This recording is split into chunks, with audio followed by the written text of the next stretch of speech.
making my sourdough pumpkin bagels. The process is really easy and the ingredients are wholesome. Let's go make it.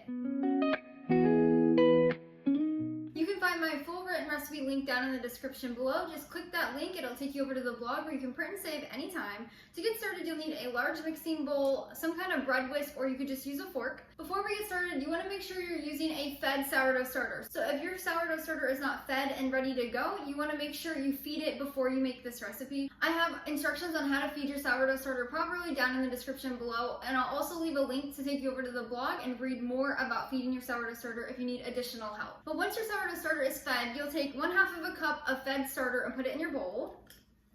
We need this to be active so it rises our bagels. Next, we'll add in 1 cup of pumpkin puree. It's just plain unsweetened puree. We'll add in 1/4 of a cup of avocado oil. You can also use 4 tablespoons of melted butter if you don't have this. Then we'll add in 1½ teaspoons of sea salt. You can also use regular salt. We want to make sure we have so much flavor in here, and that's what the salt does. And then we're going to add in our spices. So a lot of people will do pumpkin spice. I'm making my own with 3 simple spices. So we'll add in first 1½ teaspoons of ground cinnamon, as well as 1/2 teaspoon of ground nutmeg, and 1/2 teaspoon of ground ginger. And that's going to give you that delicious pumpkin spice flavor without the pumpkin spice. And then next we'll add in 1/4 of a cup of pure maple syrup. You could also use honey, but I recommend maple syrup. And finally we'll add in 1/4 of a cup of milk. I like to use whole milk, but you can use any kind. And then we'll just take whatever we're using to stir this together. I love using a bread whisk. It helps everything combine so easy. I'll leave my link down in the description below if you'd like to check out what I use. It's really simple. I've actually used this more than anything else in my kitchen, besides my bench scraper, which we're gonna use later in this video. Once your ingredients are evenly combined, we'll add in 3 cups of all-purpose flour. So just add that right in, and then you're just gonna stir this to combine as well. As you stir this, you're gonna see a crumbly dough coming together. Just keep stirring. Your dough should look like this. It should be a bit shaggy. Now, if it is not coming together and there's a lot of loose stuff, that means your starter is less hydrated than mine. Completely okay. Just add a few extra tablespoons of milk. If your dough is not shaggy and more wet, that just means your sourdough starter is more hydrated than mine. Again, not a problem. Just add a few extra tablespoons of flour to help. But once your dough is in a shaggy form, almost together, it's gonna be a little bit sticky. You're just gonna use your hands to combine it into a bowl. Just like that, and then we're gonna put it out on our counter. If you have a little bit of extra flour, just dump that out as well. And then we're just gonna knead this by hand for about 2 minutes on the counter. You can also use a stand or hand mixer that's electric with a dough hook. If you're kneading it by hand, just push and fold. Push and fold. Now this dough is a little tacky. It's not necessarily sticking to everything, but there's some residue on my hands. This is exactly what you want. It's all that pumpkin in there is adding moisture. So just knead this as much as you can without flour. If it's really sticking and causing a mess, you can add a little bit of flour onto your workspace, but only do a little bit. Once you're done kneading for 2 minutes, you'll pop your dough back in your mixing bowl. Now I never clean my bowl before I do the bulk ferment. A lot of people tell you you have to. I never do. So I just pop that back in there, and then we are going to loosely cover this with a lid. So if you're doing that, just do 2 sides, leave 2 sides open. You can also use saran wrap, or you can use a damp kitchen towel. So just get a kitchen towel wet, wring it out, and then place it over. Now we're gonna let this sit on the counter at room temperature and bulk ferment for 12 hours, or until it doubles and triples in size. Usually this takes about 10 to 12 hours. I say 12 just to make sure everything's good. That's what I always leave mine at. Even if at 10 hours there's a lot of bubbles and it's doubled or tripled in size, I let it go an extra 2 hours. It's completely fine. When you're done bulk fermenting and your dough has doubled or tripled in size and there's lots of air bubbles, you can either continue this recipe or you can pop it in your refrigerator. If you do that,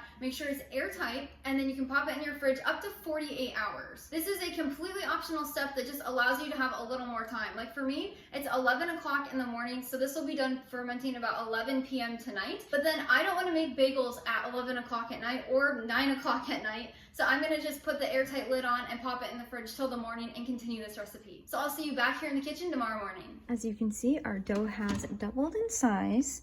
Now I'm going to pop the lid on because it is late at night, and I'm gonna keep it airtight in the fridge until morning. Good morning. We are ready to continue this recipe. So yesterday the dough bulk fermented for about 12 hours. That ended last night around 10, 11 o'clock at night. So then I just popped the airtight lid on it and placed it in the fridge until this morning, until I was ready to start the recipe again. So to continue this recipe, we're just gonna turn our dough out on the counter.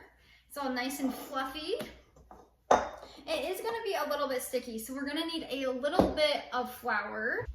And then we're just gonna dust our workspace. That way we don't have so much sticking. You can do this as much as you need, just try to keep it minimal. And then we're gonna cut our dough into even pieces to make our bagels. So my recipe originally makes you cut this into 6 even pieces, but if you would like smaller bagels and more of them, you can definitely cut this into more bagels.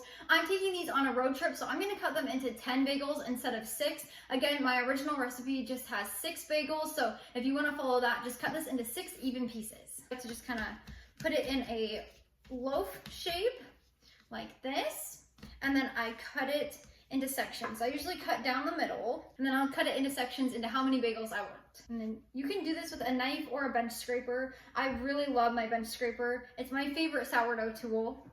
This and my bread whisk, as I was saying yesterday, they are my must-haves in the kitchen. Now you want your bagel pieces to be about the same size or an equal size. You can just eyeball it, or if you really want to be precise, grab a kitchen scale and weigh them out. I just kind of eyeball it, so if one looks smaller, just take the biggest one and cut off a little bit and add it to the smaller one. That way they're all the same size. Now that we have our dough divided, we're gonna grab a sheet pan and line it with parchment paper. And then this is a very easy way to shape bagels. A lot of people will have you do shaping differently. This is just how I do it. I find it to be the easiest. So just put all your dough pieces to the side, and then you're just gonna take your dough and you're gonna roll it into a ball with your hand, just like this. Your dough should not be sticking too much to the counter. Once it's in a ball, just like this, you're then going to take your thumb and you're gonna push it through the middle. You might have to roll it around like this to get your thumb through. And then when you have it like this, you're gonna use your fingers to pull it apart. So you'll have something like this. And then I like to put it back down on the counter, and I like to just flatten it with the palm of my hand. It does not need to be perfect, but that is how you shape a sourdough bagel. So then you're just going to place it on your parchment lined sheet pan. And you want to make sure they're about 2 inches apart so they have room to expand when we rise them here in a second. So we're just going to repeat that with all of these pieces until we're done. Once you have your bagels shaped, they should look like this on your pan. And then we're going to grab a dry kitchen towel. I like to find one that's lightweight, that way it's not too heavy. You're just going to place it over your bagels, and then we're going to let these sit on the counter at room temperature for 3 to 4 hours. They're going to get a little bit bigger and they're going to get puffy. So that's exactly what you're looking for. This is the proofing process or the rising process. And so I'll meet you back here in 3 to 4 hours when they're ready to bake. When your bagels are done rising, they should be nice and puffy, and they are a little bit bigger. They smell fantastic. Next, we are going to bake our hot water bath. This is a really simple step, but it's a must. Do not skip this. This is what gives the bagel that chewiness and that exterior crust that we all love. So you're gonna fill a large pot halfway full of water and bring it to a boil. We're gonna add in 1 teaspoon of baking soda, as well as 2 teaspoons of pure maple syrup. This just helps flavor the water bath. That way it gives the outside of these bagels a little bit of a taste. And then you're just gonna wanna give it a quick stir to combine everything. And then we're just gonna let this sit until it starts to boil. While we're waiting for our water bath to boil, you'll want to preheat your oven to 425 degrees Fahrenheit. Once your water bath is boiling, we'll turn our heat down to a medium heat. And then we'll drop in 1 bagel at a time. If you have a larger pot, you can do 2. Just make sure there's plenty of room. So we're just gonna drop it right in. And we're gonna let this sit in the water bath for 30 seconds. You wanna make sure you watch it because we don't wanna let them sit in the water bath too long, just a quick 30 seconds and then we'll flip them. But once 30 seconds are complete, you can flip your bagel over. So just give it a gentle flip and let it simmer for another 30 seconds. If your water ever stops bubbling during the water bath process, just turn it up a notch and get it back to that simmer. And then once it has simmered on this side, then we're going to remove it. Now you can use a slotted spatula like I have. You can use a spider strainer. You can use a spider strainer, that would be even better. You just want to make sure there's a way to get the excess water off. So we're going to gently take it out, let the excess drip, and then we're going to put it back on our parchment lined sheet pan where it came from. And then we're just going to put the others through the water bath until we're finished. I do want to mention, when they come out, sometimes the holes are not open, so you can just put your spatula or a spoon in here and just open it back up. Once your bagels have all gone through the water bath, we will then bake them at 425 degrees for 20 to 25 minutes until they're baked completely through and golden brown on the bottom. Once your bagels come out of the oven, they'll look just like this. So they should be a little golden brown. The bottom should be golden brown. And then you're going to want to put them on a wire cooling rack. And then just simply let them cool. When they're completely cooled, you can then slice them in half, toast them in the toaster oven, spread some cream cheese on there. I highly recommend either plain unsweetened cream cheese. You could also do a brown sugar or a maple cream cheese. So either add brown sugar or maple syrup to your cream cheese, and then you'll add a little bit of cinnamon. You can add some nutmeg and just a pinch of sea salt. Those are both really great options for this bagel recipe. When they're completely cooled, you can store them in an airtight container for 5 to 7 days. Just keep an eye on them. You can also pop them in your refrigerator if you're worried about them spoiling. You can also freeze these bagels. They freeze really well for 3 to 6 months. So head over to the blog, link down in the description below, and you can find all the freezing instructions and storage instructions. Until next time, go bring life into your home through the kitchen.